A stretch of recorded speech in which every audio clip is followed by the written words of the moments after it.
Saya salut sama saudara semua. Hari ini meskipun hujan, dalam perjalanan ke sini dingin. Tadi di lift pun saya ketemu sama beberapa orang dan face shield saudara masih basah semuanya. Tapi tetap hari ini saudara beribadah, tetap mengutamakan Tuhan. Saya berdoa untuk kita semua, Tuhan curahkan berkat yang istimewa. Amin. Haleluya. Nah, hari ini saya ingin menyampaikan satu firman Tuhan yang spesial sekali. Judulnya adalah The Holiness of the Holy Spirit. Kekudusan dari Roh Kudus. Tahukah saudara karakter utama dari Roh Kudus? Ya adalah kekudusannya. Karena itu dia dikasih nama Roh Kudus. Enggak dikasih nama Roh Kuasa. Namanya bukan Roh Mujizat. Tapi Roh Kudus. Kenapa? Karena itu adalah karakter utama dari Roh Kudus, yaitu kekudusan. Nah, kata kudus itu dari bahasa aslinya hagios, artinya murni. Artinya tanpa celah. Artinya positif, penuh dengan integritas, bersih, baik, mulia. Jadi di dalam diri Roh Kudus tidak ada yang jelek, tidak ada yang jahat, tidak ada yang negatif, tidak ada yang liku-liku. Saya mau ngomong sama saudara, kalau dia berjanji, dia pasti genapi setiap janjinya di dalam kehidupan kita. Kalau dia bekerja di dalam hidup kita, karyanya pasti baik. Kalau ada yang jahat terjadi dalam hidup saudara, saya yakinkan saudara, bukan Roh Kudus yang mengerjakan. Itu adalah roh jahat, itu adalah iblis. Karena Alkitab ngomong, ya iblis itu seperti pencuri yang datang untuk mencuri, membunuh, dan membinasakan. Tapi kalau Roh Kudus datang dalam hidup saudara, pasti yang baik yang dia kerjakan. Pasti yang mulia, yang indah, yang luar biasa, dia akan kerjakan dalam hidup saudara. Nah, itu adalah karakter Roh Kudus, yaitu kekudusan. Dan kita harus ngerti yang namanya kekudusan dan dosa gak bisa bersama-sama. Itu sebabnya kalau kita rindu mengalami kepenuhan Roh Kudus. Kalau kita mau Roh Kudus memenuhi hidup kita lebih dan lebih lagi. Saya mau ngomong sama saudara, hidup kita harus dikuduskan. Hidup kita harus dimurnikan, disucikan. Dengan apa kita jadi kudus? Dengan apa saudara dan saya jadi kudus? Sederhana. Ibrani 13 ayat 12 memberitahu kita bahwa kita dikuduskan dengan darahnya sendiri. Jadi kalau kita harus menguduskan diri kita dengan kekuatan kita sendiri, berapa banyak dari kita yang mengaku bahwa kita gagal? Berapa banyak dari kita yang harus mengakui bahwa kita jatuh bangun di dalam dosa. Akan tetapi hari ini izinkan darah Kristus menguduskan hidup kita. Waktu saudara terima Yesus sebagai Tuhan dan Juru Selamat, sebenarnya yang pertama dia kerjakan adalah menguduskan kita dari dosa-dosa kita. Yang pertama roh kita dikuduskan dulu. Itu sebabnya setelah roh kita dikuduskan, kita bisa diperdamaikan dengan Allah. Dan karena itu kita beroleh jaminan keselamatan masuk kerajaan surga. Anytime, kapanpun kita berpulang, kita punya tempat di surga. Kenapa? Karena spirit kita, roh kita dikuduskan. Sudah dikuduskan. Oke. Akan tetapi saudara dan saya juga harus mengerti bahwa darah Kristus tidak hanya menguduskan di awal, roh kita saja sudah dikuduskan. Dosa-dosa kita sudah diampuni. Tapi Yang namanya karya pengudusan itu terus berlanjut di dalam kehidupan kita. Karena manusia terdiri dari roh, jiwa, dan tubuh. Jadi bukan hanya rohnya saja yang dikuduskan. Tuhan juga mau menguduskan pikiran kita. Boleh katakan amin, saudaraku. Dia mau menguduskan keinginan-keinginan hati kita. Dia mau menguduskan mata kita. Dia mau menguduskan perbuatan kita, lidah kita. Dia mau menguduskan telinga kita. Dia mau menguduskan seluruh hidup kita. Dan saya berdoa sementara firman Tuhan ini disampaikan, kuasa darah Kristus terus bekerja menguduskan roh, jiwa, dan tubuh kita sepenuhnya dikuduskan oleh kuasa darah Kristus. Amin. Tahukah saudara bahwa sebenarnya pada awalnya orang Kristen itu disebut orang kudus. Saya bacakan dulu buat saudara. Efesus 1 ayat 1. Dari Paulus, Rasul Kristus Yesus oleh kehendak Allah, kepada orang-orang kudus di Efesus. Orang-orang percaya dalam Kristus Yesus. Saya mau tanya, siapa di sini yang percaya Kristus Yesus? Boleh lambaikan tangan saudara. Nah, kalau Anda orang-orang yang percaya dalam Kristus Yesus, Alkitab ngomong, saudara semuanya adalah orang-orang kudus. Jadi di zaman gereja mula-mula, orang Kristen, orang percaya itu disebut dengan orang kudus. Tapi message, pesan tentang kekudusan ini, sementara zaman berganti sempat luntur. Sehingga sekarang ini rasanya aneh sekali kalau saudara disebut orang kudus. Sebagian orang kalau disebut orang kudus akan ngerasa, kayaknya gak cocok deh. Kayaknya gak pantas deh. Apalagi kalau dengar khotbah kayak gini di gereja, wah rasanya kayak holy banget nih. Saudaraku, kenapa? Karena kekudusan ini, pesan kebenaran firman Tuhan tentang kekudusan ini sempat mengalami kelunturan. Tetapi pada awalnya di zaman gereja mula-mula pertama kali kekristenan dilahirkan, yang disebut orang kudus bukan cuma rasul-rasul. Tapi semua orang yang percaya kepada Yesus, merekalah orang-orang kudus. Kenapa? Karena itu adalah identitas kita di dalam Kristus. Dia sudah mati bagi kita di kayu salib. Dia berikan darahnya dan darahnya menguduskan kita. Jadi hari ini saya berdoa hidup saudara dikuduskan dengan darah Kristus. Perkataan saudara dikuduskan dengan darah Kristus. Roh, jiwa, tubuh kita dikuduskan, disucikan dengan darah Kristus. Amin. Itu sebabnya Tuhan mau kita terus bertumbuh dari hari ke hari dalam level kekudusan kita. Makin hari kita buka hati kita untuk Roh Kudus bekerja lebih lanjut lagi dalam hidup kita. Makin dirubah oleh pembaharuan budimu dengan firman Allah.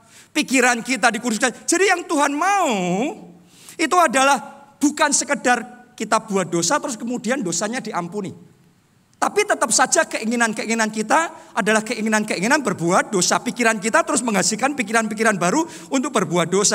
Jadi Tuhan kalau kerja itu bukan eksternal saja. Oh oke, ada dosa. Misalnya di sini kotor terus dibersihkan. No.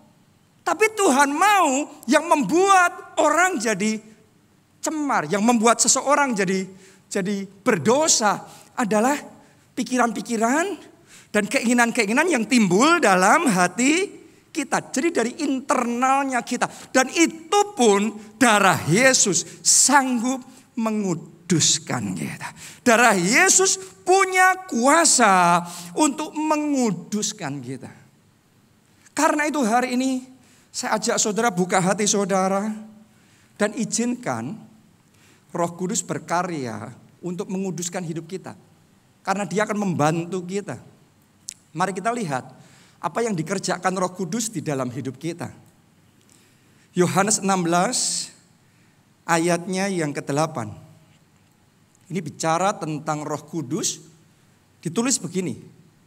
Dan kalau ia datang, ia di sini adalah Roh Kudus, ia akan apa? Menginsafkan dunia akan dosa, kebenaran, dan penghakiman. Jadi ternyata ini pelayanan Roh Kudus. Ini tugas Roh Kudus.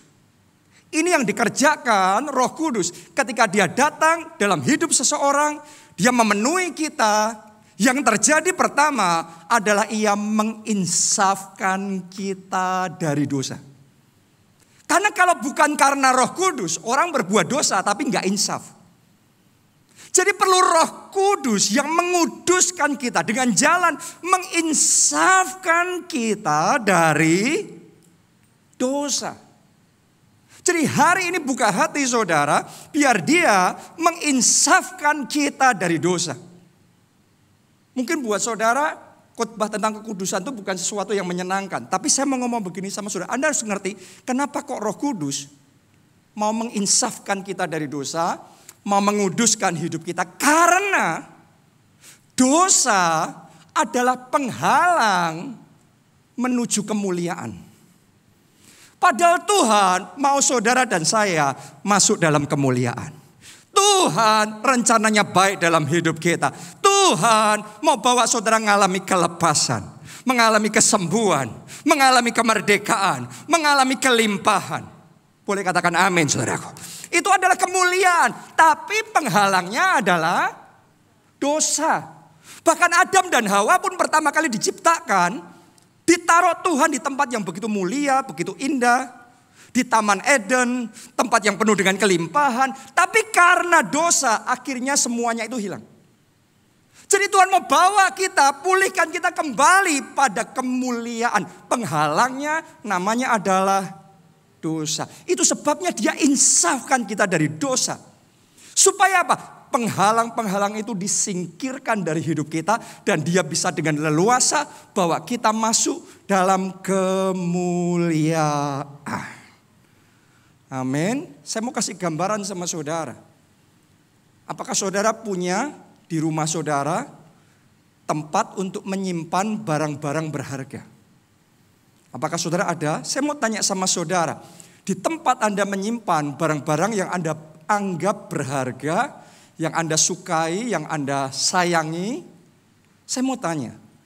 Ketika barang itu masuk, Anda izinkan barang itu masih kotor, penuh noda, debuan, terus kemudian sangat kotor sekali, atau Anda bersihkan dulu. Kalau itu istimewa, kalau sesuatu itu Anda sukai, Anda sayangkan, Anda mau simpan di tempat yang spesial, Anda mau kasih di tempat yang spesial, pertama-tama saudara bersihkan dulu. Benar apa tidak?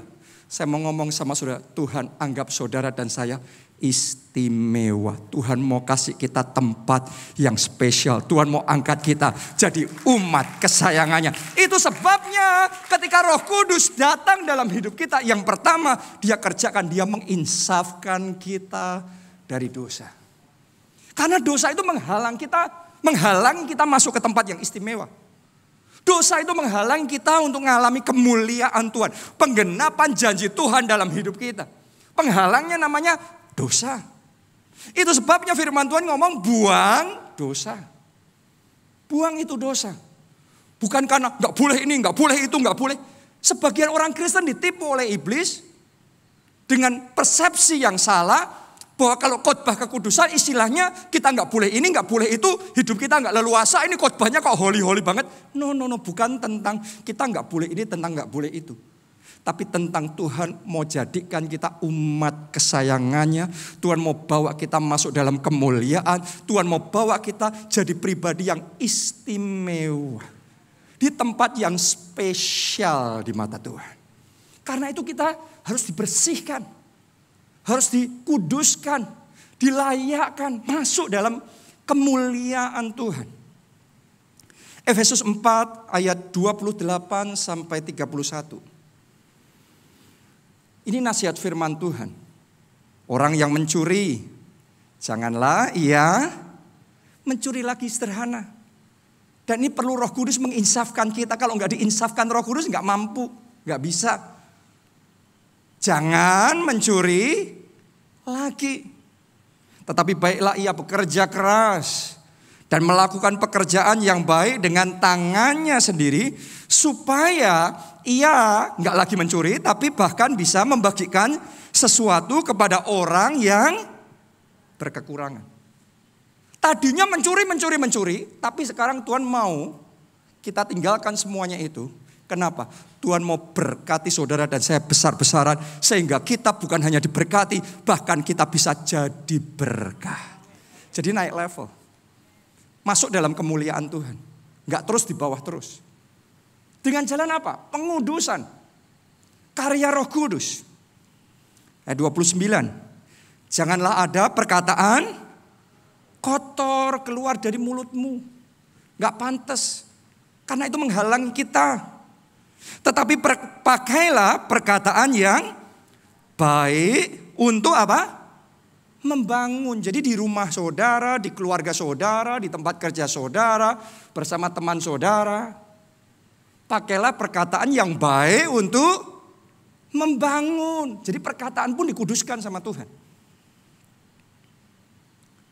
Di mana perlu supaya mereka yang mendengarnya beroleh kasih karunia. Ayat 30, dan janganlah kamu apa? Mendukakan Roh Kudus Allah yang telah memeteraikan kamu menjelang hari penyelamatan. Ternyata ada hal-hal tertentu kalau kita lakukan itu mendukakan Roh Kudus. Jadi ada hal-hal yang bisa menyukakan Roh Kudus, tapi ada hal-hal yang bisa mendukakan Roh Kudus. Dicatat di sini. Mari kita lihat petunjuknya apa saja. Ayat 31. Segala kepahitan, kegeraman, kemarahan, pertikaian, fitnah, hendaklah dibuang dari antara kamu, demikian pula segala kejahatan. Jadi ketika Roh Kudus turun dalam hidup seseorang dan kita sungguh-sungguh mengalami kepenuhan Roh Kudus, maka yang terjadi kita diinsafkan dari kegeraman, dari pertikaian, dari fitnah, dari mencuri, dari berkata-kata kotor, dari segala bentuk kejahatan. Kita diinsafkan supaya semua yang kotor itu bisa disingkirkan dari hidup kita. Dan Roh Kudus bisa bawa kita kembali pada kemuliaan.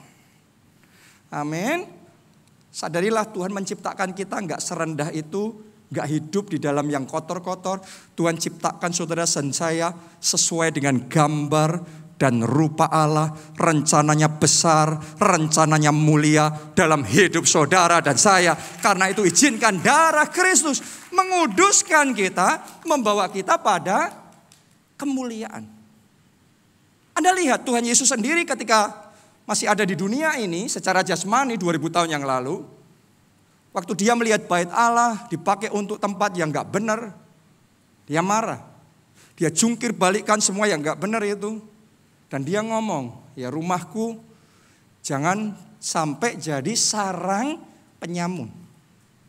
Jadi yang Tuhan mau, saudara dan saya, kita jadi bait suci Roh Kudus. Jadi sarangnya Roh Kudus. Jadi markasnya Roh Kudus. Jadi rumahnya Roh Kudus.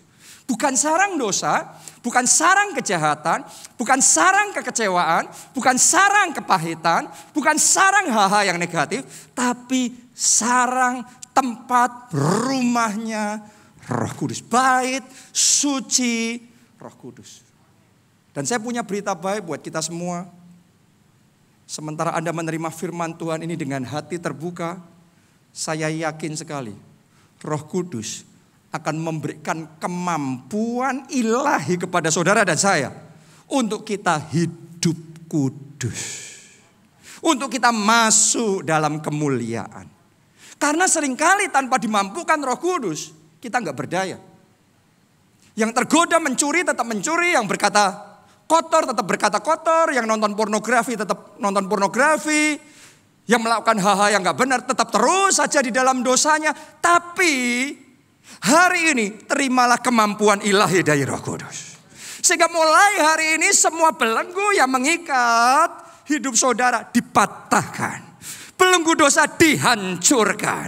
Hidup kita dibersihkan. Hidup kita dikuduskan. Dan kita bisa dibawa masuk dalam kemuliaan. Amin. Kita baca Yeskiel 36. Ayatnya dimulai yang ke-26.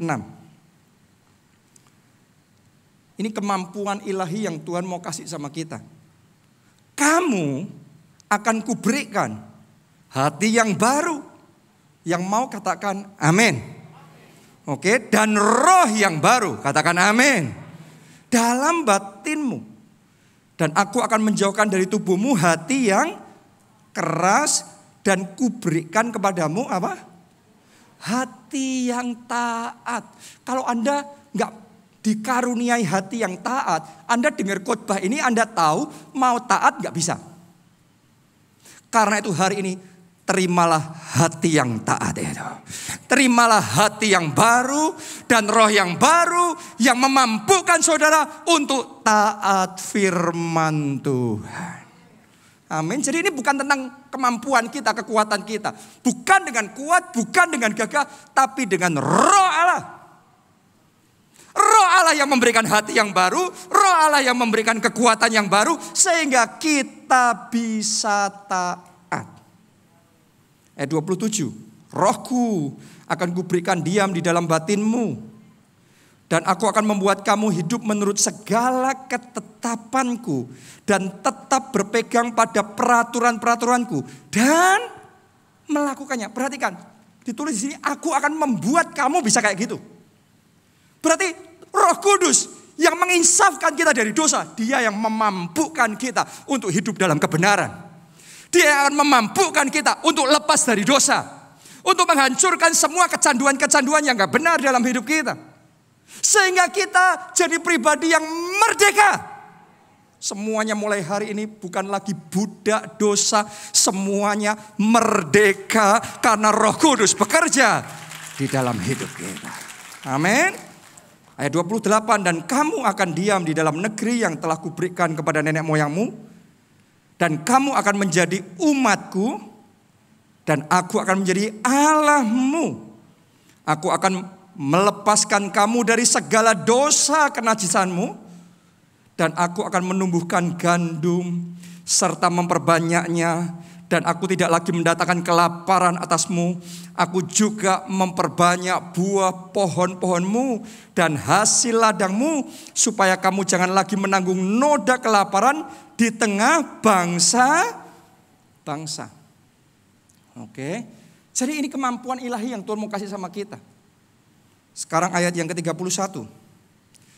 Kalau saudara terima kemampuan ilahi dari Tuhan ini, hati yang baru dan roh yang baru ini, maka babak baru dalam hidup saudara akan dimulai. Anda akan lihat seperti apa yang terjadi. Efeknya kayak gimana ketika Anda terima hati yang baru dan roh yang baru. Kamu akan teringat-ingat kepada kelakuanmu yang jahat yang dahulu. Dan perbuatan-perbuatanmu yang tidak baik. Dan kamu akan merasa apa? Mual. Melihat dirimu sendiri karena kesalahan-kesalahanmu dan perbuatan-perbuatanmu yang keji. Bukan karena kamu aku bertindak, demikianlah firman Tuhan. Ketahuilah itu. Merasa malulah kamu dan biarlah kamu dipermalukan karena kelakuanmu, hai kaum Israel. Boleh lihat ke depan sini dulu. Dengan kata lain begini. Ketika dia berikan hati yang baru dan roh yang baru, ada kesukaan yang baru dalam hidup kita. Ada keinginan yang baru, ada cara pikir yang baru. Sehingga dengan keinginan baru, cara berpikir baru, ngelihat hidup kita yang lama, dosa-dosa kita yang dahulu, ditulis di sana, kamu akan merasa mual. Wow. Jadi bukan sekedar berhenti nggak ngelakuin lagi. Berhenti nggak berbuat dosa lagi. Nggak kayak gitu. Ketika Roh Kudus memenuhi saudara dengan kekudusannya, menginsafkan kita dari dosa, memberi hati yang baru, memberi roh yang baru. Terus kemudian kita ditawari dosa yang sama yang dulu kita sukai dan terus kita lakukan. Sekarang bukan cuma kita nggak melakukan lagi, tapi Alkitab ngomong kamu akan merasa mual melihat dosamu. Jadi kalau sekarang saudara jatuh bangun sama pornografi, tapi Anda terima kepenuhan Roh Kudus, kamu akan merasa mual dengan pornografi itu. Kamu akan merasa mual dengan yang namanya penipuan, dengan yang namanya mencuri. Itu semua bukan lagi hal yang menarik. Makanya Rasul Paulus yang alami firman Tuhan ini, dia ngomong begini, dulu yang kuanggap keuntungan, sekarang kuanggap sampah. Wow. Kalau kita belum menerima hati yang baru, wah ini kayaknya menguntungkan, menggiurkan sekali, menggoda sekali, wah menarik sekali. Tapi begitu Roh Kudus berikan hati yang baru dan roh yang baru, kita merasa mual lihat semuanya itu. Karena itu sampah. Kenapa? Karena kita ngerti ada hal yang baru, ada kemuliaan Allah yang lebih indah, lebih mempesona, lebih menarik yang Tuhan akan berikan dalam hidup kita. Ada hati yang dipenuhi dengan damai sejahtera dan sukacita. Tuhan akan limpahkan dalam hidup kita. Ada berkat-berkatnya yang melimpah, ada masa depan gilang gemilang yang Tuhan berikan di dalam hidup kita. Kita kasih tepuk tangannya boleh yang paling meriah buat Tuhan kita. Amin. Haleluya. Makanya di ayat 33 ditulis begini. Beginilah firman Tuhan Allah. Pada hari aku mentahirkan kamu dari segala kesalahanmu. Perhatikan, pada hari itu terjadi. Tolong dengarkan. Berikutnya yang Tuhan kerjakan. Aku akan membuat kota-kota didiami lagi. Dan reruntuhan-reruntuhan dibangun kembali. Saya mau ngomong sama saudara di tahun ini. Akan ada orang-orang di sini yang reruntuhan-reruntuhan hidupnya Tuhan bangun kembali. Semua yang sempat runtuh dalam hidup saudara, Tuhan bangun kembali. Semua yang sempat hilang dari hidup saudara, Tuhan pulihkan. Tingkap-tingkap langitnya Tuhan bukakan. Dan Dia curahkan berkat sampai berkelimpah. Pada hari pemulihan itu terjadi. Wow. Jadi ternyata ini yang Roh Kudus maksudkan dengan kekudusan. Menginsafkan dari dosa. Ini bukan tentang kita nggak boleh ini, nggak boleh itu. Tapi tentang kita bisa masuk dalam kemuliaan Tuhan. Saya berdoa keluarga saudara tahun ini mengalami kemuliaan Tuhan. Saya berdoa keuangan saudara tahun ini mengalami kemuliaan Tuhan. Saya berdoa pekerjaan saudara, kesehatan saudara, pelayanan kita, gereja kita dibawa masuk dalam kemuliaan. Dan semuanya itu butuh yang namanya the Holy Spirit. Roh Kudus menginsafkan kita dari dosa. Dan memerdekakan kita dari dosa. Memberikan roh yang baru, hati yang baru. Sehingga kita bisa hidup berkenan dan menyukakan hati Tuhan. Amin. Itu sebabnya saya mau ngomong sama saudara. Terima nasihat firman Tuhan ini. Jaga kemurnian hatimu. Jadi hati nurani ini harus dijaga kemurniannya. Karena kalau kita nggak jaga kemurnian hati kita akan jadi kompromi. Kalau hati kita jadi kompromi, kita susah membedakan yang mana dosa, yang mana tidak. Yang mana benar, yang mana salah. Ada sebagian orang yang karena hati nuraninya sudah sempat tercemar, susah sekali merasakan dosa sebagai dosa. Sebagian orang anggap dosa itu cuma ya kelemahan biasa. Gak ada efek, gak masalah. Sebagian orang mencuri tapi ngomong sama dirinya sendiri. Awalnya merasa bersalah, tapi terus meyakinkan diri sendiri, it's okay, gak apa-apa, kan gini, kan gitu. Kita punya excuses, kita punya alasan untuk ngomong dosa bukan dosa. Tapi kalau saudara menjaga hati nurani murni, Anda membiarkan Roh Kudus memurnikan hati nuranimu, mulai sekarang engkau bisa membedakan ini hitam, ini putih. Bukan yang hitam kita ngomong, oh ini bisa dianggap putih. Tergantung, ini subjektif. No. Anda bisa membedakan ini benar, ini salah. Yang benar-benar, yang salah-salah. Yang oke ya oke, yang nggak oke ya nggak oke. Itu jelas kalau hati nurani kita murni. Tapi kalau hati kita nggak lagi murni, kita membedakan aja yang mana oke, yang mana nggak oke, susah sekali. Tapi dibutuhkan Roh Kudus memurnikan hati nurani kita. Memurnikan pikiran kita. Dan memang itu yang Dia mau kerjakan. Karena Dia mengasihi kita. Tahukah saudara, syarat untuk kita bisa naik level adalah kemurnian. Saya bacakan ya, Mazmur 24 ayat 3 sampai ayat yang keempat. Siapakah yang boleh naik ke atas gunung Tuhan? Saya mau tanya sama saudara, siapa yang mau dibawa Tuhan naik level tahun ini? Semuanya masuk dalam kemuliaan yang lebih besar? Mari kita lihat. Siapakah yang boleh berdiri di tempatnya yang kudus? Ayat 4. Orang yang bersih tangannya dan murni hatinya. Yang tidak menyerahkan dirinya kepada penipuan. Dan yang tidak bersumpah palsu. Ayat 5. Dialah yang akan menerima berkat dari Tuhan dan keadilan dari Allah yang menyelamatkan dia. Wow. Jadi kalau saudara mau Roh Kudus memurnikan hidupmu, nanti hidup kita akan jelas berbeda. Ini anak Tuhan, ini yang bukan anak Tuhan. Kalau sekarang kita belum dimurnikan, kita masih hidupnya cemar dengan berbagai macam hal, orang melihat susah membedakan yang mana anak Tuhan, yang mana bukan anak Tuhan. Jadi ketika dunia dilanda kegelapan, bangsa-bangsa dilanda kegelapan, seolah-olah anak Tuhan juga mengalami hal yang sama. Kayaknya firman Tuhan ini kayak nggak terjadi, kayak nggak ada perbedaan. Tapi ketika saudara dan saya membuka diri kita untuk Roh Kudus berkarya dan menginsafkan kita dari dosa, memurnikan sehingga jelas perbedaan yang mana anak Tuhan, yang mana belum mengenal Tuhan. Saya mau ngomong sama saudara, Anda akan dibawa Tuhan naik ke gunung Tuhan. Anda tidak akan terus di lembah kelam, Anda tidak akan terus di bawah. Tuhan akan bawa saudara naik ke atas, bahkan terbang tinggi bagaikan Raja Wali, masuk di dalam kemuliaan yang semakin besar.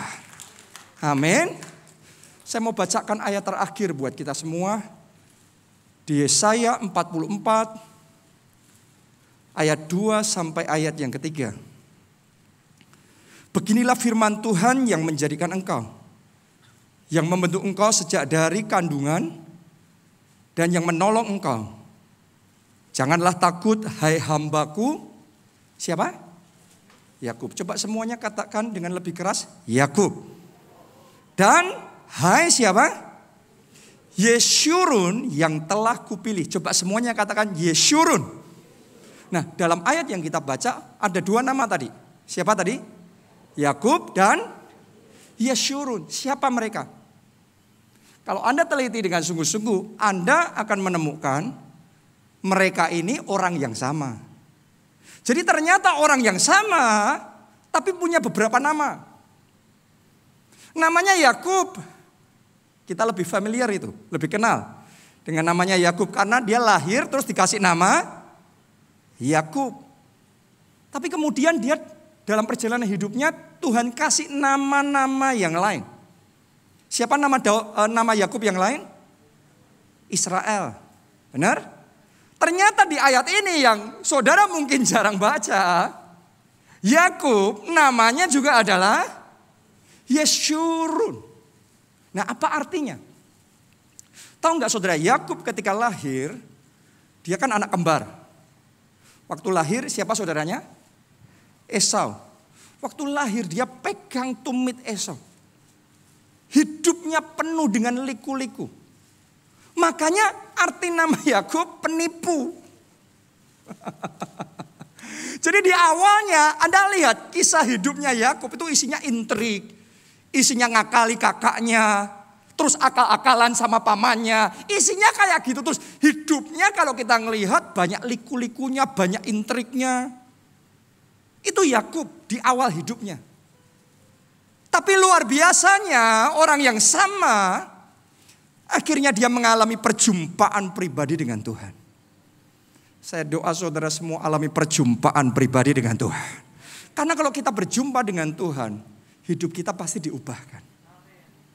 Yakub, si penipu yang hidupnya penuh liku-liku, ketika dia berjumpa dengan Tuhan, sesuatu berubah. Hati yang baru diberikan, roh yang baru diberikan. Akhirnya Tuhan sebut dia sebagai siapa tadi? Yeshurun. Tahu nggak saudaraku?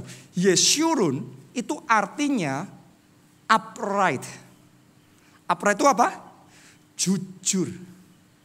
Penuh dengan integritas. Ternyata begini, mungkin, bahkan sangat mungkin orang yang watak aslinya sukanya nipu-nipu, hidupnya liku-liku, tapi kalau dijamah Roh Kudus, diinsafkan akan dosa-dosanya, hidupnya terbuka, diberi hati yang baru, roh yang baru. Sekarang jalan hidupnya diluruskan jadi pribadi yang baru, yang jujur, penuh integritas, dan ada perkenanan Tuhan di dalam hidupnya. Doa saya karya Roh Kudus seperti itu Tuhan kerjakan dalam hidup kita. Mulai hari ini roh kita dikuduskan, pikiran kita dikuduskan, mata kita dikuduskan, telinga kita dikuduskan. Roh, jiwa, tubuh kita dikuduskan. Wow. Ini Yakub dan Yeshurun ini. Spesial sekali. Mari kita baca ayat yang terakhir, yang ketiga. Begitu Yakub jadi Yeshurun. Ayat 3. Lihat saudaraku, apa yang Tuhan mau kerjakan. Sebab aku akan mencurahkan air ke atas tanah yang haus. Dan hujan lebat ke atas tempat yang kering. Aku akan mencurahkan rohku ke atas keturunanmu. Dan bersiap saudaraku, dan berkatku ke atas anak cucumu. Sejak hari itu sampai sekarang, keturunannya Yakub, keturunannya Israel, keturunannya Yeshurun, hidup di dalam hujan berkatnya Tuhan dari generasi sampai generasi. Begitu dosanya disingkirkan, hidupnya dikuduskan. Sejak saat itu mereka masuk dalam kemuliaan. Doa saya terjadi dalam hidup saudara. Hujan berkat itu dia curahkan dalam hidup saudara. Siapa mau? Siapa mau? Mari bangkit berdiri, kita nyanyikan lagu ini bersama-sama. Kekuatan di jiwaku. Kekuatan di jiwaku, ketenangan di batinku, ada dalam hadiratmu, ku menyembahmu.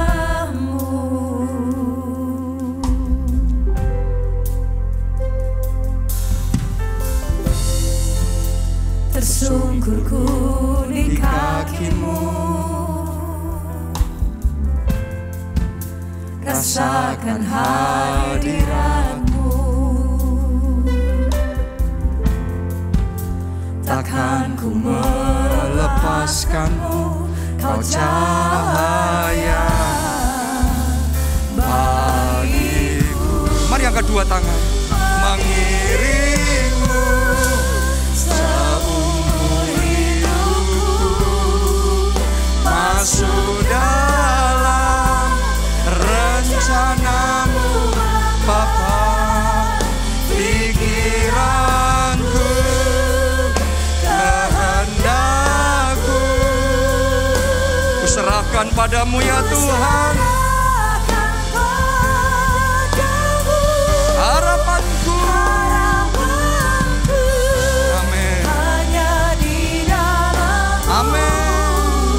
ku kan teduh Yesus, bersamamu Tuhan. jadikanku bejanamu untuk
Kudus ketika dia datang dalam hidup kita. Menginsafkan kita akan dosa. Dia yang menguduskan kita, menguduskan pikiran, menguduskan roh kita, jiwa kita, tubuh kita. Sehingga seperti dia kudus, kita pun dijadikan kudus. Saya sudah melihat jemaat-jemaat keluarga Allah yang datang dan kemudian membuka hatinya. Maka benar-benar saya melihat perubahan nyata terjadi. Saya enggak menghakimi, saya enggak perlu membentak, enggak perlu nunjuk-nunjuk dosanya. Tapi ketika seseorang buka hatinya terhadap Roh Kudus yang bicara dalam hati kita masing-masing. Dia akan memberitahu kita, yang ini no, yang ini jangan lagi dilakukan. Yang ini buang itu dari hidupmu. Yang ini kamu harus kerjakan. Jadi dia akan meluruskan hidup kita. Ketika dia masuk di dalam hati kita, Roh Kudus yang akan meluruskan jalan hidup kita dengan darah Kristus. Saya mau ajak saudara doa sama Tuhan, minta darahnya menguduskan bukan hanya dosa kita, tapi darahnya menguduskan juga roh kita. Darahnya menguduskan jiwa kita, pikiran kita, keinginan kita. Sehingga pikiran kita enggak terus mikirnya cemar. Hati kita enggak terus menginginkan hal-hal yang salah. Tetapi keinginan yang baru, keinginan yang kudus, pikiran yang kudus dia berikan kepada kita. Yang mau Roh Kudus menjamah hidup saudara, yang mau darah Kristus membersihkan hidup saudara. Angkat dua tangan saudara, ikuti doa saya. Katakan, Tuhan Yesus, aku buka hatiku, masuklah dalam hidupku, sucikan aku dengan darah Kristus. Kuduskan hatiku, kuduskan pikiranku, kuduskan roh jiwa tubuhku. Kudus di hadapan Tuhan. Mari sekarang semuanya masing-masing berdoa, minta dia menjamah, minta Roh Kudus menginsafkan kita dari dosa. Minta Roh Kudus beri hati yang baru, roh yang baru, hati yang taat, hati yang dengar-dengaran firman Tuhan, hati yang suka melakukan firman Tuhan. Oh, ralapasya. Mampukan kami Tuhan, mampukan kami ya Roh Kudus. Oh, ralawasya. Jamah lawat kami, ubah kami, jamah kami, lembutkan hati kami, buat kami sadar, buat kami insaf akan dosa-dosa kami, sehingga kami terus semakin berjalan dari hari ke hari dalam pembaharuan hati, pembaharuan pikiran, pembaharuan roh kami bersama dengan Roh Kudus. Haleluya, haleluya. Jamah Tuhan, semua belenggu dosa dihancurkan, semua kecanduan yang salah dihancurkan, semua yang kotor-kotor yang selama ini jadi penghalang disingkirkan dari hidup kami. Kami dibersihkan, kami dikuduskan, kami disucikan, kami dilayakkan, kami dibaharui dengan kuasa Roh Kudus. Haleluya. Oh, saya tahu dia sedang mengerjakan karya pengudusannya dalam hidup kita. Karena di tahun ini dia mau kerjakan, dia mau nyatakan kemuliaannya. Wow. Sehingga dunia bisa melihat ketika saudara dan saya, anak-anak Tuhan, hidup berjalan di dalam perkenanan Tuhan, maka kemuliaan Tuhan itu akan dinyatakan dalam hidup kita. Anda yang mau dibawa masuk dalam kemuliaan Tuhan, angkat dua tangan saudara. Yang bisa bahasa roh, Anda doa dalam bahasa roh. Yang belum, saudara doa dalam bahasa Indonesia. Dan saat ini terima, aminkan deklarasi profetik ini. Mulai tahun ini, saudara tidak akan tetap lagi di bawah. Roh Kudus yang akan menggandeng tangan saudara untuk engkau naik ke gunung Tuhan. Bukan turun, tapi naik. Bahkan tetap naik, tidak turun. Tahun ini Tuhan akan membawa saudara naik level dalam kemuliaan yang semakin besar. Keluarga saudara dalam kemuliaan Tuhan. Kesehatan saudara dalam kemuliaan Tuhan. Pekerjaan dan keuangan saudara dalam kemuliaan Tuhan. Kehidupan rohani, pelayanan saudara, gereja kita dibawa masuk dalam